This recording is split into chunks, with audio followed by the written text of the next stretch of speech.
ሰላም ጤና ይስጥልን ክቡራን የዩቲዩብ ቤተሰቦች፣ የሰዓቱን አጫጭር መረጃዎች እየቀርብ ያለው እስከ ፍጻሜው አብራችሁን ቆዩ።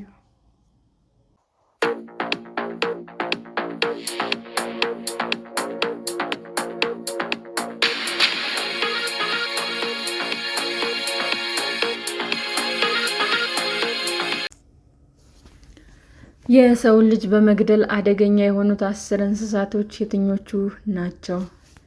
የዓለማችን እጅግ አደገኛ እንስሳ የትኛው ነው ብለው ያስባሉ? ጥቂት የማይባሉ እንስሳት በአደገኝነታቸው ዝና ቢጤ አትርፈዋል። የአደገኝነት መንበሩን መቆናጠጥ የሚችለው ግን አንድ እንስሳ ነው። ጥያቄውን ይበልጥ ግልጽ ለማድረግ ያህል ብዙ ሰዎች የሚገድለው እንስሳ የትኛው ይመስሎታል?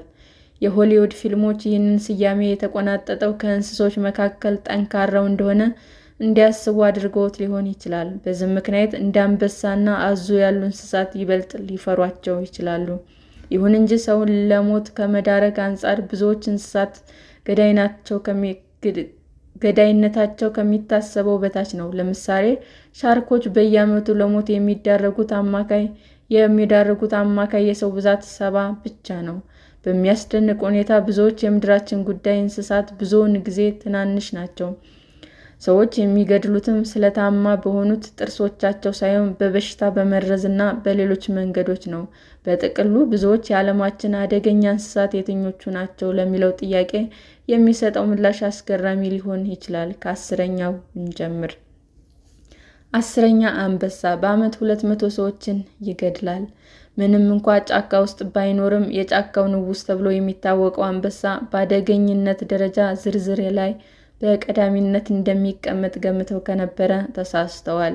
እንዲያም ባይሆን ግን አንበሳ ሊዳፈሩት የማይገባ ጨካኝ አዳኝ እንስሳ ነው። በ114 ዴሲቤል የሚለካው አስፈሪው የማጓራት ድምጡ ብቻውን ይህንን ግላጭ ነው። አንበሳ ብዙውን ጊዜ በምሽት የሚያጠቃ፣ ሰርገው የሚገቡ ቁስለቶችን ለመፍጠር ስለታማ ጥርሶችን የሚጠቀም እንዲሁም በንክሻ አጥንትና የራስ ቅልን የሚሰብር አስፈሪ አውሬ ነው። ትልቅ ድመት የሆኑትን አንበሶች ዕድለ ቢስ ሆኖ ከእጃቸው የገባን ግለሰብ ከበው በድንገት ዘለው ከማጥቃታቸው በፊት በቡድን ሆነው ያድባሉ። ወደ አንበሶች መቅረብ ዋጋ ያስከፍላል። በተለይ በስሪያና ከደቦሎቻቸው ጋር በሚሆኑበት ጊዜ እነዚህ ግርማ ሞገሳም ትልልቅ ድመቶች ራብ ሲጠናባቸውና ልጆቻቸውን ለመጠበቅ ሲሉ ሊያጠቁ ይችላሉ። 9ኛ ጉማሬ በዓመት 500 ሰዎችን ይገድላል። እፅዋትን ተመጋቢ የሆኑት ጉማሬዎች እዚህ ዝርዝር ውስጥ መግባታቸው አስገራሚ ሊመስል ይችላል። ነገር ግን አስገራሚ አቀማመጥ ላለው ጥርሳቸውና ለጠበኛ ባህሪያቸው ምስጋና ይግባና ከፕላኔታችን እጅግ አደገኛ እንስሳት መካከል አንዱ ነው። ጉማሬዎች በጥል ወቅት ግማሽ ሜትር ርዝመት ያለው ክራንች ጥርሳቸውን የሚጠቀሙ ሲሆን የእነዚህ ፍጥረቶች አንድ ንክሻ ብቻውን የሰውን ልጅ ለሁለት ሊከፍል ይችላል። የጉማሬ ንክሻ አንድ ነገር የክብደት ጫና ለመለካት በሚለው ሲለካ 1800 ነው። ይህ ማለት የንክሻው ኃይል ከአንበሳ ጋር ሲነጻጸር በ3 እጥፍ ገደማ ይበልጣል። በግዛታቸውም ሲመጡባቸው አስፈሪ የሆኑት ጉማሬዎች ወደ መኖሪያቸው የሚቀርቡ ሰዎችን ሊያጠቁ ይችላሉ። ጀልባዎችንም ሲያዩ ሊያጠቋቸው የመጡ አካላት ስለሚመስሏቸው ራሳቸውን ለመከላከል ሲሉ በማጥቃትና ጀልባን በመገልበጥ ይታወቃሉ።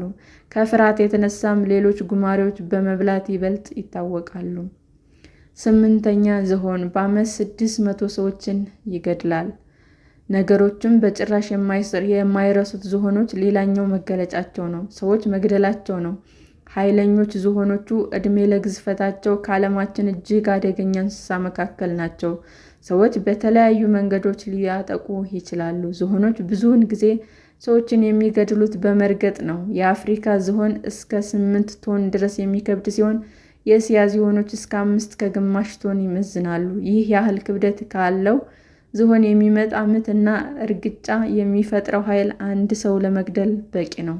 በተጨማሪ ዝሆኖች ኮንቢያቸውን ተጠቅመው ሰዎችን ማንሳትና አሽቀንጥሮ መጣል ወይም ከመሬት ጋር ማላተም ይችላሉ። ጥርሳቸውን በመጠቀም ሰዎችን እንደሚወጉም ይታወቃል። 7ኛ አዞ በዓመት 1000 ሰዎችን ይገድላል። አዞ በዓመት እስከ 1000 ለሚደርሱ ሰዎች ሞት ምክንያት የሚሆንና በጨካኝነቱ የሚታወቅ እንስሳ ነው። የአዞን ጥርስ አንድ ጊዜ መመልከት ብቻውን እነዚህ ተሳቢ እንስሳት ለምን አደገኛ እንደሆኑ ያስረዳል። የናይል አዞን ንክሻ እስከ 5000 የሚደርስ ኃይል አለው። ይህም የዓለም ጠንካራ እንስሳ ያደርገዋል። በንጽጽር ዝቅተኛ የንክሻ ኃይል ያለው በጨዋማ የውሃ ክፍሎች የሚኖረው የተባለው የዓሣ ዝርያ ነው። የንክሻ ኃይሉም 3700 psi የሚለካው ይህ ዝርያም ቢሆን የንክሻ ኃይሉ ከሌሎች እንስሳት ጋር ሲነጻጸር ሁለተኛ ነው። እነዚህ የአዞ ዝርያዎች አንዳቸውንም ነክሰው የሚይዙ ሲሆን የበለጠ ሕመም ለመጨመር ሲሉም እንደያዙት ሊንከባለሉ ይችላሉ። የናይል አዞዎችም በአንጻሩ አንዳቸውን ሙሉ በሙሉ ከመዋጣቸው በፊት በቀላሉ አካሉን ለመስበር እጅግ ኃይለኛ የሆነውን ንክሻቸውን ይጠቀማሉ። አዞዎች ጥበበኛና እጅግ ግዛታቸውን የማያስደፍሩ እንስሶች ናቸው። ብዙውን ጊዜም ወደ መኖሪያቸው የተጠጋን አካል ውሃ ውስጥ አድብቶ በመጠቀም ያጠቃሉ። 6ኛ ጊንጥ በዓመት 3300 ሰዎችን ይገድላል። እነዚህ ጥንታዊ ጥበበኛና ሰውነትን የሚሸከኩ እንስሳት አንዳቸውንም በጭራቸው በመውጋት ወደ ሰውነት መርዝ ያስገባሉ። ከ2600 በላይ ዝርያ የጊንጥ ዝርያዎች ያሉ ሲሆን ሰዎችን መግደል የሚያስችል በቂ መርዝ ያላቸው 25ቱ ዝርያዎች ብቻ ናቸው። በጣም አደገኛ ከሆኑት ዝርያዎች መካከል አንዱ ስያሜውም ላይሞት የሚል ቃል የያዘው ዴዝስቶኮር ነው። ይህ ቢጫ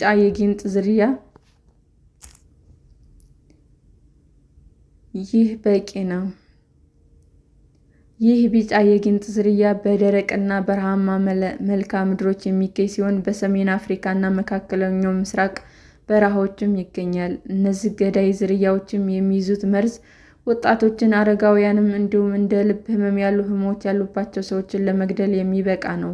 የመሆን ዕድሉ ዝቅተኛ ቢሆንም ጤነኛ አዋቂ ሰዎችን በዚህ ጊንጥ ሊገድሉ ይችላሉ።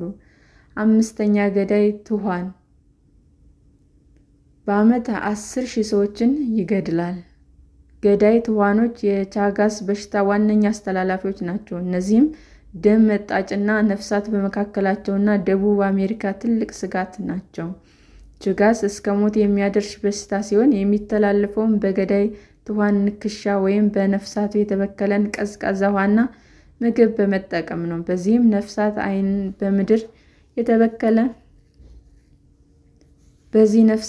ምድር የተበከለ ቀዝቃዛ ውሃና ምግብን መጠቀም ለበሽታው ይዳርጋል። የፓን አሜሪካ የጤና ድርጅት መረጃ እንደሚያመለክተውም ቻጋስ ልብ እንዲሁም የምግብ መፍጫና የነርቨስ ስርዓቶችን የሚያጠቃ አስከፊ በሽታ ነው። በእርግዝና ወቅትም ከእናት ወደ ልጅ ሊተላለፍ ይችላል። 4ኛ ውሻ ነው። በዓመት 59,000 ሰዎችን ይገድላል። የሰው ልጅ ጓደኛ የሆነ ውሻ የእብድ ውሻ በሽታ በመባል የሚጠራው ራቢስ በሚይዘው ጊዜ የሰው ልጅ ጠላት ይሆናል። የውሻ ጥቃት ለማስረዳት የውሃና መብራት ቆጣሪዎች ጥሩ ምስክር ናቸው። ውሾች ባለቤቶቻቸውን ከሰርጎ ገቦች የሚጠብቁ ሲሆን ይህንን ለማድረግም ይናከሳሉ። በውሻ ንክሻ ምክንያት የሚፈጠር ሞት ያልተለመደ ቢሆንም በውሻ ንክሻ ምክንያት በሚተላለፍ የራቢስ በሽታ የሚፈጠር ሞት ግን አዲስ አይደለም። ይህ አይነት ሁኔታ በተለይ እንደ አፍሪካና እስያ ባሉ ሀገራት የሚታይ ነው። የዓለም የጤና ድርጅት መረጃ እንደሚያመለክተውም በሰው ልጅ ላይ ለሚከሰት የእብድ ውሻ በሽታ ሞት ዋነኞቹ ምንጮች ውሾች ናቸው። 99 በመቶ ይህ በሽታ ወደ ሰዎች የሚተላለፈው በውሾች ነው። በሽታው በንክሻ ጊዜ በሚፈጠር የምራቅ ንክኪ፣ መቧጨር እንዲሁም ከውሻው የቆሰለ አካል ጋር በሚኖር ቀጥተኛ ንክኪ ይተላለፋል። 3ኛ እባብ በዓመት 138,000 ሰዎችን ይገድላል። የሰው ልጅ እነዚህን መርዛማ ተሳቢ እንስሳት ለመፍራት በቂ ምክንያት አለው። አደገኛ እባቦች በመላው ዓለም የሚገኙ ሲሆን በተለያዩ እና አሰቃቂ መንገዶች ሰዎች ሊገድሉ ይችላሉ። ለምሳሌ ብላክ ማምባ የተሰኘው የእባብ ዝርያ በንክሻ ወቅት በሚያስተላልፈው 2 ጠብታ መርዝ ሰውን ሊገድል ይችላል። ዘንዶች ደግሞ አዋቂ ሰውን በሙሉ ሊውጡ ይችላሉ። ዘንዶች ረጅም አካላቸውን በታዳኞቻቸው ላይ በመጠምጠምና ሰውነቱን በመጭመቅ ጥቃታቸውን ይፈጽማሉ። በዚህ ድርጊታቸውም ታዳኙን ያፍናሉ፣ እንዲሁም አጥንቱን ይሰባብራሉ። ከዚያም እንዳሻው በሚለጠልጠው መንጋጋቸው የግድያቸውን ሰውነት በሙሉ ይውጣሉ። እስከ 10 ሜትር ርዝመት ድረስ የሚያድጉት ዘንዶዎች አንድ ሰውን ሙሉ በሙሉ ሊውጡ ይችላሉ። በእባብ ምክንያት የሚፈጠር የሰው ሞት ብዙውን ጊዜም የሚከሰተው በመርዛማ ንክሻዎች ነው። እድለኛ የሆኑ ሰዎች ግን የሰውነት አካላቸው ተቋርጦ ወይም ሌሎች ቋሚ አካል ጉዳቶችን አስተናግደው በሕይወት እንደሚተርፉ የዓለም የጤና ድርጅት መረጃ ያሳያል። ሁለተኛው የሰው ልጅ በዓመት 400,000 ሰዎችን ይገድላል። አዎ፣ የደረጃ አሰጣጥን ማጭበርበር ሊመስል ይችላል። ነገር ግን የሰው ልጅ ገዳይ ምክንያትን ካስብን የሰው ልጅ የዓለማችን ሁለተኛው አደገኛ እንስሳ ናቸው። ለዚህም ነው የሰው ግድያ እየተቆጠረ የሚዘገበው። እንደ አውሮፓውያን አቆጣጠር በ2019 ከተከሰቱ ሞቶች ውስጥ 0.7 በመቶ የነፍስ ግድያ ውጤት ናቸው። ከሌሎች የዓለም ክፍሎች አንጻር በላቲን አሜሪካ የነፍስ ግድያ መጠን ከፍተኛ ነው። በኤል ሳልቫዶር ከሚከሰቱ ሞቶች ውስጥ ከ7 በመቶ በላይ የነፍስ ግድያ ድርጊቶች ናቸው። ከእንስሳ መካከል የራሳቸውን ዝርያ የሚገድሉ ሰዎች ብቻ አይደሉም፣ በመላው እንስሳ መስተጋብር ውስጥ ይህ ድርጊት አለ። አንደኛ፣ ወባ በዓመት 725,000 ሰዎችን ይገድላል።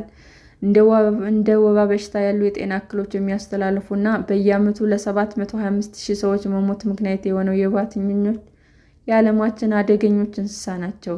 የሰው ልጅ የሚነክሱት ሴት ወባዎች ብቻ ሲሆኑ ይህ እጅግ አደገኛ ያደርጋቸዋል። የመግደል አቅማቸውም ከፍተኛ የሆኑ እኚህ ትንሽ በራሪ ነፍሳት ከአሜሪካ ነፃነት እስከ የሮም መነሳትና መውደቅ ድረስ በተለያዩ ጊዜያት የሰው ልጅ ታሪክ መርተዋል።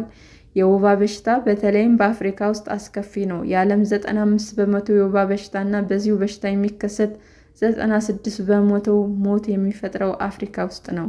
የወባ በሽታ በሚከሰትባቸው አካባቢዎችም ጉዞ ሲደረግ በተቻለ መጠን አጎበር በመግዛት የወባ ትንኝን መከላከል እጅግ ጠቃሚ ነው።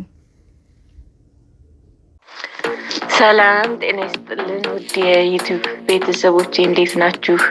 አዲስ ጀማሪ ነኝ እና ሰብስክራይብ ያደረጋችሁ አበረታቱኝ። አመሰግናለሁ።